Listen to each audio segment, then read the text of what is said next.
This is a 32 years old man, male pattern hair loss level 3, did hair transplant 2 weeks ago. The technique here is Smart FUE.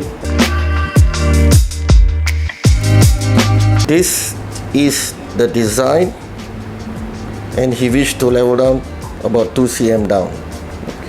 This is 2 weeks, this is planted hair, this is the original hair. It match now. Look at the density, the direction, angle, it looks together, they look the same. Now what's going to happen next? Some graft may grow directly, but most of them going to start to shed. It will shed from 2 weeks to 3 months. Then it will regrow again on the 3rd month, 4th month, 5th month, 6th month. That's where we will able to see the density is going to get more and more.